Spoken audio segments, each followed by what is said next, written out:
The I Ching is a living transmission of the divine, of consciousness. The I Ching, the Book of Change, is a map of the 64 changing cosmic frequencies of life, of consciousness. This is an ancient wisdom from thousands of years ago that was used to track and harmonize with the forces of nature in order to guide the people, an empire, a civilization. In the 1960s, humanity discovered the 64 genetic codons, our DNA. Magically, they have the same mathematical formula, the same exact geometry as the 64 I Chings. Every 6 days, the sun activates one of these 64 I Ching frequencies, which activates within us a corresponding genetic codon, which stimulates our consciousness, the theme of the life. When we enter into contemplation with a particular I Ching, especially with the I Ching the sun activates each week, then life sends us the experiences we need to unlock the shadow, which raises our vibration and awakens the divine within. The intention of this video is to serve you in the highest blessed way.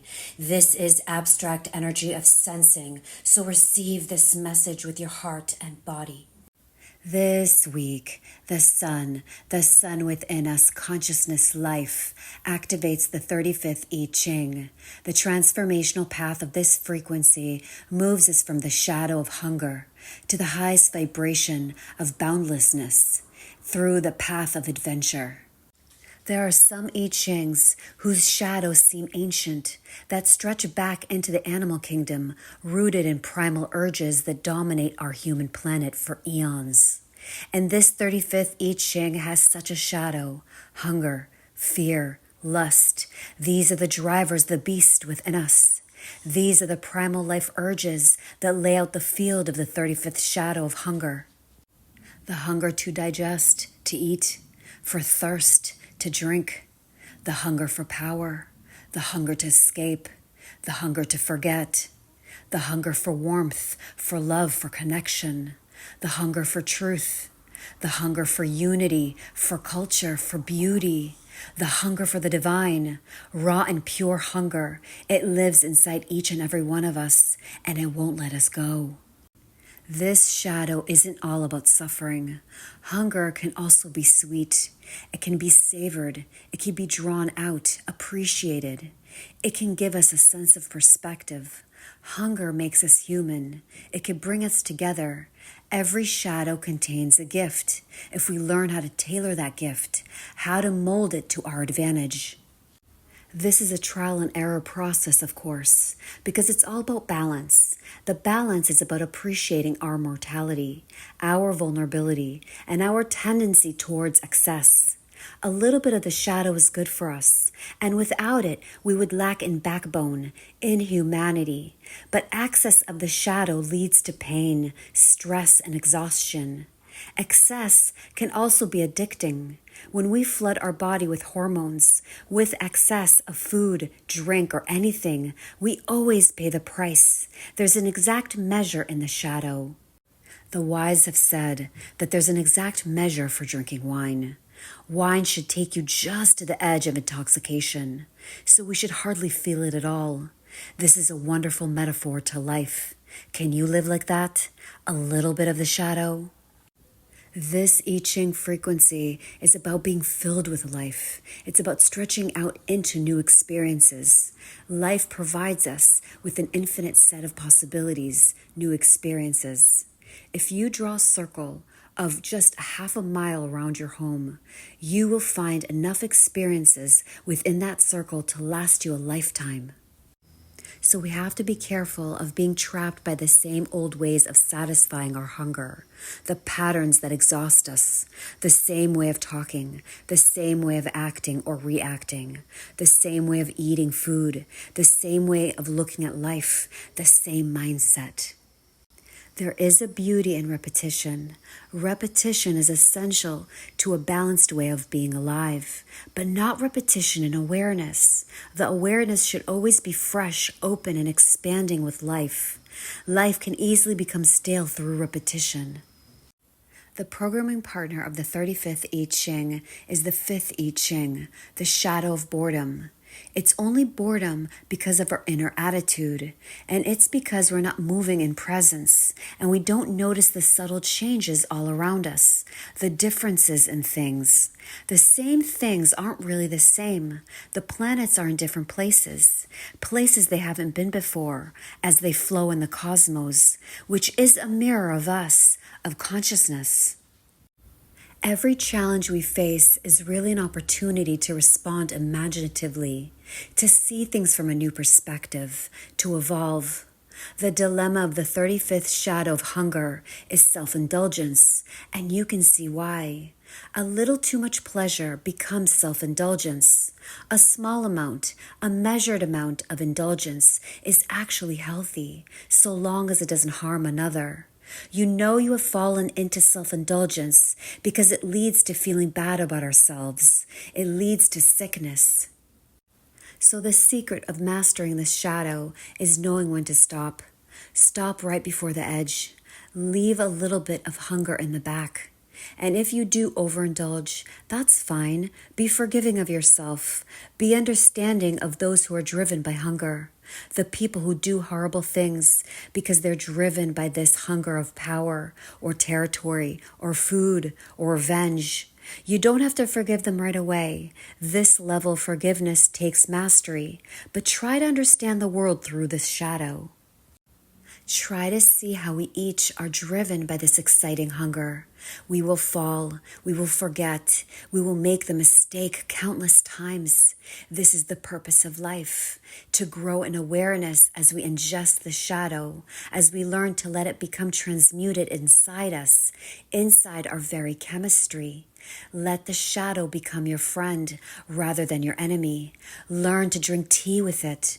Learn to unlock its secrets. The city, that is the lesson in this I Ching.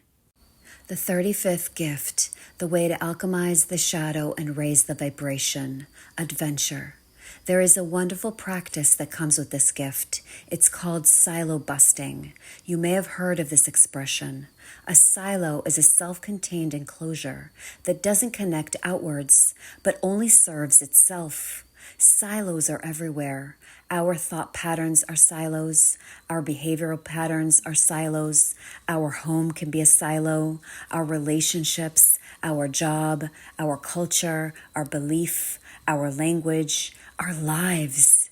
So take a look at life through the lens of this gift, the gift of adventure.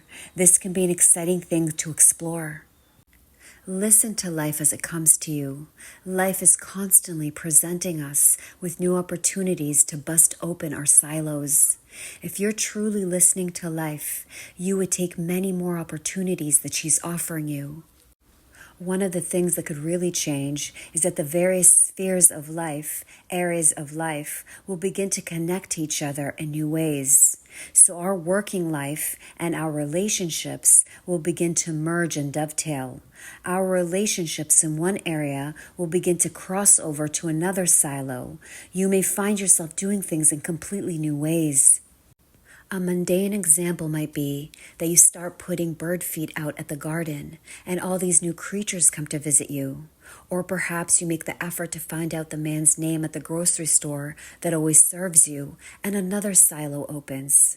The gift of adventure is just this. It doesn't have to be about going out far and wide necessarily.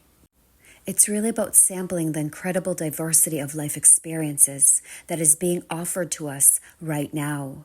So consider your silos, your closed patterns. Read a new kind of book. Listen to new type of music. Step into someone else's silo. Build bridges.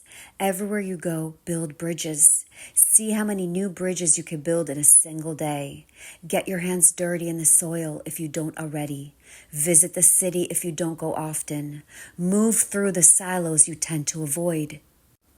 Bring your awareness deeper into the world, into life, and discover what an extraordinary place this is. And take tiny doses of the shadow. You don't need to avoid it. Sample it. This could be even allowing a new kind of thinking into life. Reach out, stretch out to life, and see where it wants to take you. This will make each day a new adventure. Let me be clear here. This isn't necessarily about doing or creating new things. This is more about creating the things you do in a new way, in a new kind of openness, with a new kind of awareness, not driven by hunger alone. The hunger is there in all of us. We acknowledge it, but we allow it to reach out and move us closer to things, to create a greater intimacy within the circles in life. Since this gift is allied, connected with the fifth I Ching, the gift of patience, it gives us another clue. Learn how to pause, to wait to converse, to exchange, to pay attention. If someone starts talking to you while you're in the middle of something, in the middle of doing something, stop what you're doing and give them your full attention, at least for a few moments. That pause may prove magical. Patience and adventure, two words twisted into a magical paradox. Patience with the shadow, adventure with the gift. An adventure with the shadow and patience with the gift. They underpin each other. Let adventure be your way. It's why we're here, to move closer to life, to build bridges, to be present with all the fruits laying all around us. The 35th city, the highest vibration, boundlessness. The 35th city is madness and magical vibration. This 35th I Ching is unique within the patterns of our codon rings, the genetic families of genos. The 35th I Ching stands alone like an island, and all the other I Chings, with the sole exception of the 41st I Ching, which represents the start codon within our genetics, all are grouped in families of codes. So what does all this mean? Well, for one, this is why this I Ching, this frequency, is hungry. It drives us to connect. It's alone, and it also sits there like a wormhole. And that is what these connections are between silos. They are wormholes that connect different universes. So it's through this city that bizarre, unexplainable things can occur. Time may be bent, the future meets the past, and the laws that govern one universe meets the laws that govern another universe. The ancients called this hexagram progress, and it's generally seen as highly beneficial and signifies the emergence of higher consciousness. And its image is of a radiant sun, which is appropriate since the sun is our wormhole, our bridge to higher consciousness. Progress, that's us. It may not feel like it right now, but there are twists and turns written into the plot line of evolution.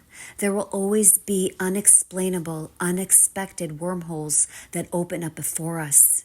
If we can remember the grand adventure that we're truly on, life will be easier and more detached.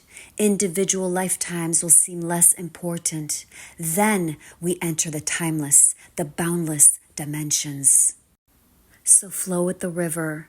The river will reach the ocean. So relax and enjoy the progress. Let go of the noise. Look out the window. Look to the birds in the sky. Listen to them. Free like the birds. Boundlessness. I empower you this week to create space, get to higher awareness, notice your thoughts, feel all the sensations fully that come up in the body. Shine the light of awareness to the hunger for change, the desire for a new experience. Listen to life as it comes to you. Let yourself explore the magic of being alive.